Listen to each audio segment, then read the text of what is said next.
Ikaw ang bida sa buhay mo. Nag-iisa ka sa mundong ito. Mahal na mahal ka ng Diyos. Hindi niya pababayang magtapos sa problema ang buhay mo. Basta manampalataya ka sa Kanya.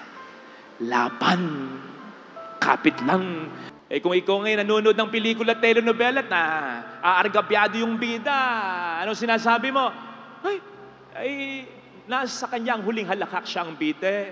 Marunong ka pa sa direktor, sasabihin pa natin sa iba. May conflict lang, may problema lang para gumanda yung storya, pero sa huli, okay pa rin yan. May saving factor pa rin para sa bida. Kapatid, ikaw ang bida sa buhay mo. Nag-iisa ka sa mundong ito. Mahal na mahal ka ng Diyos. Kilala niyo si Abraham Lincoln? Si Abraham Lincoln, nawala ng trabaho taong 1832. Natalo din siya sa lehislatura taong ito. 1833, nalugi ang business niya. 1835, namatay ang kanyang mahal na asawa. 1836, nagka-nervous breakdown siya. 1838, natalo sa pagiging Speaker of the State ng Amerika. 1843 at 1848, natalo sa Kongreso. Rejected for the position of land officer noong 1849. Defeated in the Senate, 1854. Defeated for the nomination for Vice President of the United States in 1856. Defeated again in 1858. Akalain yun, puro period 2 eh. Pero in 1860, siya ang naging presidente ng Amerika. Napapansin nyo ba? Sigurado ko napapansin ninyo. Hindi lang kayo makapagsalita, nahihiya kayo. Siguro minsan napapintasan ninyo yung simbahan, bagamat maganda nga, pero may mga palitadang sablay. May mga naglabas na mga wire. Tingnan nyo yung mikropono, nandito. Wireless nga ito, pero nandyan may wire. Ang daming mga patsi-patsi pa.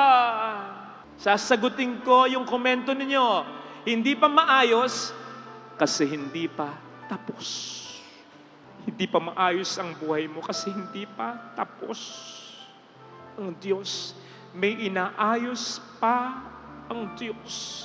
At hindi lang niya inaayos yung labas, inaayos din niya yung loob. Yung loob mo, para mas maging matatag ka, para mas maging malapit ka sa Kanya, para makita mo kung paano gumagalaw ang Kanyang mga kamay sa iyong buhay, sa iyong pamilya. Mind you, may mga problemang mas nagpagkakaisa sa pamilya. Kapatid, kung yung solar system, ayos na ayos gumagana ng maayos Alam ba ninyo na kung konti lang, mapakonti lang na malapit tayo sa araw, masusunog tayo, pero tansyadong maayos na maayos. Kung yung solar system, naayos niya ang buhay mo, hindi niya maayos. At kung yung solar system na walang buhay, inayos niya, ikaw pa kaya na buhay? Na mahalaga sa Kanya? Father, kung inaayos niya, bakit may sakit pa rin ako? Bakit ganito pa rin? Marunong ka pa. Ikaw na mag-ayos. Di ba, minsan ganun tayo? Ikaw na. Teka, inaayos ko Diyan ka. Ba't ganun ang ayos? Ako ang nag-aayos, di ba? Pupwedeng sa tingin mo, he is failing. Sa tingin mo yon, hindi sa tingin niya. Malinaw. Hindi lang yon ang paraan niya. Marami siyang paraan. And He may allow you na isipin, He is failing in your terms. Basta you allow Him to win in His terms. Lahat ng nagpunta dito, hindi naman gumagaling lahat May mga kaibigan pa akong malapit sa akin, hindi naman gumaling Pero wag mo sabihing natalo sila. Wag mo sabihing natalo sila. Hindi ikaw nasa kalagayan lang. Hindi ikaw yung namatay na payapang namatay. Hindi ikaw yung namatay na walang pagsisisi sa buhay. Hindi ikaw yung namatay na pagpikit mo, pagdilat mo, ang Diyos ang sumundo sa'yo. Hindi ikaw ang nasa kalagayan niya. Kaya wag mo sabihing natalo siya. Hindi ka matatalo. Kung sa simula pa lang sumasampalataya ka na at hanggang dulo. Tagal ko nag-iisip ng i-homily ngayon. Tagal. Alam po ninyo, kanina, siguro 2 a.m. gising pa ako. Hindi ko talaga binibitawan. Ayan, alam nila yung sermon ko nung nung hindi pa napapolish, hindi pa ang pangit talaga. Kaya sabi ko, Lord, ano ba yung sermon ko? Nakakatulog ako, kakaisip. Pagising ko, maliligo na ako. Alam ba ninyo, natapos ko yung sermon ko ito, 30 minutes lang, pero buong araw akong nag-iisip, wala. Pinatulog niya ako. At sa pagtulog ko, kumilos siya. Kasi siguro sinasabi niya, kanina ka pa isip ng isip, hindi nga yan ang gusto kong sabihin mo eh. Patulog ka, pagising mo, sasabihin ko sa'yo. Kaya kung minsan sinasabi sa atin, mabait yan pagtulog. Kasi pagising tayo, gusto natin tayo. Sabihin mo, Lord, sige, ikaw nang bahala. Pero, aligaga ka pa rin. Hindi ko sinasabing huwag kang mag-ingat. Hindi ko sinasabing huwag kang magtrabaho. Lumaban ka, pero pabayaan mo siya na kumilos sa buhay mo. Magtiwala ka sa kanyang proseso. Ang sabi sa Salmo 121, hindi natutulog ang Diyos. Kaya habang tayo natutulog, siya ay kumikilos.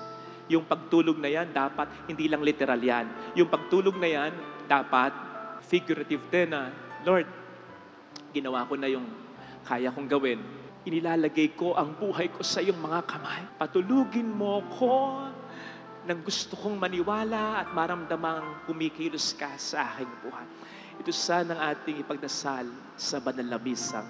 Hindi nga ba't iba naman talaga ang kaligayahan nung nagbibigay ka kaysa ikaw ang binibigyan, yung tumutulong ka kaysa ikaw yung tinutulungan, yung nagpapatawad ka na lang, yung nagmumove on ka na lang kaysa nagkikimkim ka ng galit sa puso mo, yung ikaw ang naglilingkod kaysa sa ikaw yung pinaglilingkuran, yung ikaw yung nagpapakabuting tao kaysa sa nananatili ka sa kasalanan. Iba yung kaligayahang na ibibigay niyan. Ngayon, kung hindi ka makarelate much sa sinasabi ko, sa ini-enumerate ko, ano nga ba yung kaligayahan? Kasi nasabi ni Father, baka nga nahirati na tayo sa alok na delights and pleasures na ibinibigay sa atin ng demonyo. When I say pleasures na ibinibigay sa atin ng demonyo, hindi lang ito yung pagiging makasalanan, ha? Kundi yung pagiging makamundo. Kasi po pwedeng wala ka namang ginagawang kasalanan, pero alam mo yun, parang nahihirati ka sa kaligayahan na ibibigay ng mundo. Hindi mo na nile-level up yung desire mo. Natatandaan mo nung bata ka, iba yung mga priorities mo sa buhay. Nung maliit kang bata, hanggang sa mag-elementary ka, mag-high school ka, at ngayon ay adult ka na. Ako lang kuminsan, kapag lalakad at nakabihis yung mga kasama ko, gusto kong magbihis ng nakapustura. Dami kong damit, mga binili ko dati. Ang tagal-tagal kong mamili. Mag-e-end ako, naka-t-shirt lang na puti. At ang favorite ko ng pinupuntahan, mapunta man ako ng SM. Dati ang dalas, ngayon napakadalang na. Ang favorite kong pinupuntahan, our home. O kaya yung Ace. Ibig sabihin nun, tanda ka ng talaga. Pangbahay na yung pinupuntahan mo eh. Ibig sabihin, nag-i-improve yung desire mo. Mahirap yung matanda ka na, yung desire mo pang bata pa rin, o alam mo yun, pang teenager pa rin. Yun eh. Kung umuulad tayo ng ganon bilang tao, umuulad din tayo dapat ganon bilang Kristiyano. Sana hindi tayo masanay sa buhay na ganito lang. Yung buhay na nakararaos lang. Kahit na hindi kayo gumagawa ng malalaking kasalanan o karumal-dumal na kasalanan. Kasi tandaan mo na ang buhay na gusto ng Diyos para sa atin ay buhay na ganap at kasaya-saya. Yung buhay na sinasabi ni San Pablo sa ating kalawang pagbasa, nag-uumapong na kaligayahan. Yung buhay na sinasabi sa Salmo 16:11, fullness of joy in your presence, at your right hand, happiness forever. Sana huwag tayong makontento ng ganyan na lang. Kasi habang tayo nabubuhay sa mundo, may plano at may plano ang Diyos para sa atin. At sigurado ko kaakibat ng mga magagandang planong yan ay yung mas maging masaya pa tayo sa buhay na makakamit lamang natin talaga kung tayo magkakaroon ng malalim na relasyon sa Kanya. Sino po dito ang malungkot? Dahil sa problema sa pamilya, sa negosyo, sa trabaho, sa isang taong mahalaga, sa kalusugan, sa pera, sa kabuhayan. While normal lang namang malungkot, sana ito'y sandali lang. Sana ito'y kaunting panahon lang. Yung kalungkutan, pansamantala lamang. Sapagkat saan ba galing ang kalungkutan? Sa demonyo, sa mundo, sa kasalanan. In the end, only three things will last: faith, hope, and love. Wala dyan ang kasalanan. Wala dyan ang kalungkutan. At yan ang dapat na panghugutan natin ng lakas ng kalooban. Ang kagalakan, pangmatagalan, pangwalang hanggan. Ang kalungkutan, pansamantala lang. At dapat nating panatilihin yan na talagang pansamantala lamang. Depende lang talaga kung ang kalungkutan at kung ang takot ay ating mas papaboran. At wala tayong ibang masasaktan kundi ang Diyos pag nagkaganyan. Hindi yung mga tao, hindi yung asawa mo, hindi yung kapatid mo, hindi yung anak mo, hindi yung kaibigan mo, hindi yung doktor, hindi yung taong nagmamalasakit sa'yo na nagsasabing huwag kang matakot, huwag kang malungkot. Hindi naman sila yung talagang masasaktan kapag tayo nagpatuloy sa takot at lungkot. In as much as palagay ko sila rin naman ay natatakot at nalulungkot, ayaw lang nilang ipahalata sa atin sapagkat gusto nila tayong bigyan ng lakas ng loob. Natatakot din sila kung minsan, nalulungkot din sila minsan. Kasi yung sinasabi nila sa atin, huwag kang matakot, huwag kang malungkot, wala namang silang maibibigay na konkretong assurance na pagkatapos ng lahat ng ito ay may maganda pa rin mangyayari sa atin. Siya na nagsabi sa atin, huwag tayong matakot ng ilang beses pa. Siya na nagsabi sa atin na huwag tayong mag-alala. Siya na nanghihingi sa atin na tayo'y sumampalataya sa Kanya. Sapagkat ang kaakibat ng pagsasabi niya sa atin, huwag tayong matatakot, ay ang assurance na hindi siya magpapabaya talaga. Ang nangyayari kasi, binabaliktad natin yung realidad. Yung takot at lungkot natin ang mas ginagawa nating permanente. At hindi yung pananampalataya natin sa Diyos na nagsasabi sa atin, huwag tayong matakot sapagkat ang ibig sabihin nito ay meron pang magandang mangyayari. Ang mas pinangahawakan natin ay ang takot at lungkot natin at hindi ang pananampalataya natin.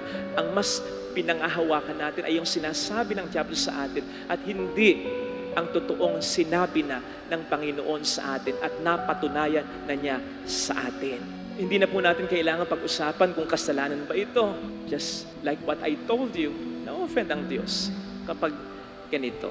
One thing ang sasabihin ko, hindi tayo ililid sa mga magagandang pangyayari ng lungkot at takot na ito. Sapagkat yung pagkalungkot natin sa naranasan nating hindi maganda at sa pagkatakot natin sa pwede pa nating maranasang hindi maganda na pinaglalaro natin sa ating isipan talaga. Yan ang magkukublis sa atin.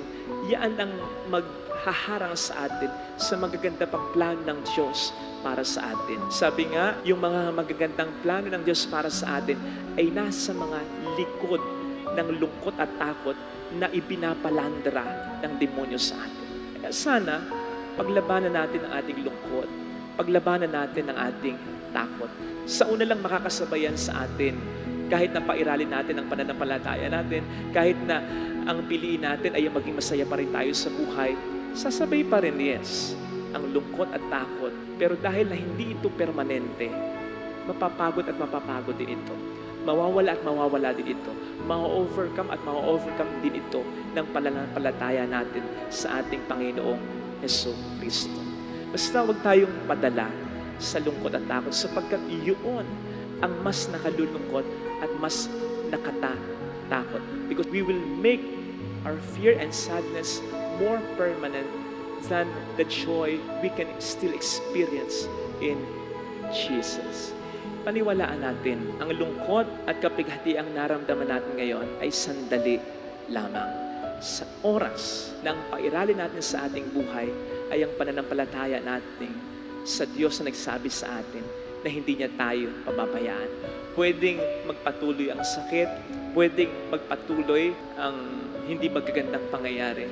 Pero sa oras na ilagay natin ang ating buhay sa kamay nang nagsabi sa atin hindi niya tayo pababayaan, pwede tayong hindi panghinaan ng kalooban, lalo pat nakasisigurado tayo na siya ay tutupad sa kanyang pangakong binitawan.